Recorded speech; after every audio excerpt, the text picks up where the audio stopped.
This is me. I'm a cartoonist, but I'm not just a cartoonist. I'm also a writer, a children's book illustrator, a commercial illustrator, a caricaturist at times, a frequent visitor to schools and libraries, a tennis player, a volunteer, and a caregiver. And this short video is a brief introduction to how this came to be this. I was the product of a newspaper reporter and an artist who was also a writer. The combination of these two made for a wildly creative household where no one was actually able to balance a checkbook. My dad taught me to laugh at myself, to pour a beer correctly, and to write with a sense of humor. My mom taught me to always appreciate the magical, to always send the men for ice while we pitched the tent, and to draw often and well. So, armed with all this creativity and no sense of money, I began to ponder my choices in the world.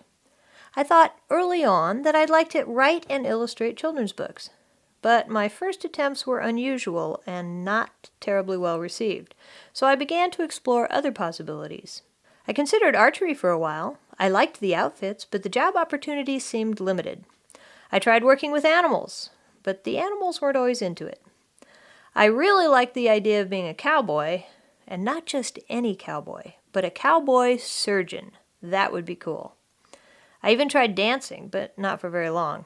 Eventually, I just couldn't escape my genes, so I got a degree in journalism from Arizona State University, thereby becoming a sixth-generation journalist. Nice picture, huh? Dad and I got those handsome matching jackets for Christmas. He did not normally dress like that.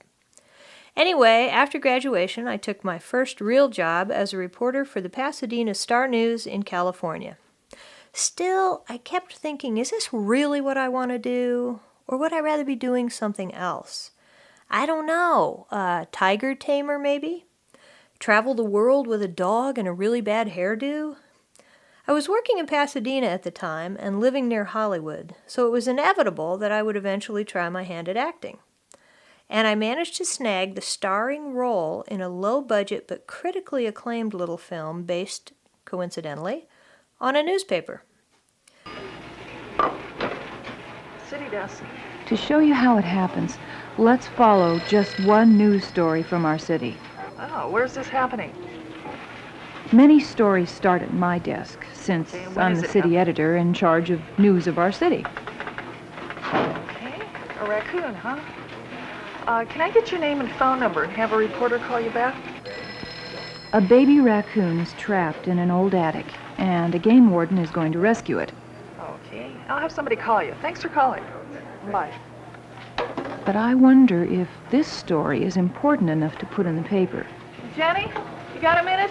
So I asked reporter Jenny Campbell to get some more information. This guy called Harrington. Is this a common thing, people trapping raccoons in their attics? The reporter learns that wild animals in the city are a serious problem. Hundreds. Every year? Hundreds are born in houses every spring, but they're dangerous for people to keep. Our readers should be warned.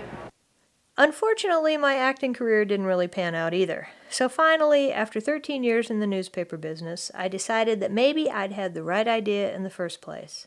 Maybe, I thought, I should be a cartoonist and illustrate all those children's books I'd always dreamed of illustrating.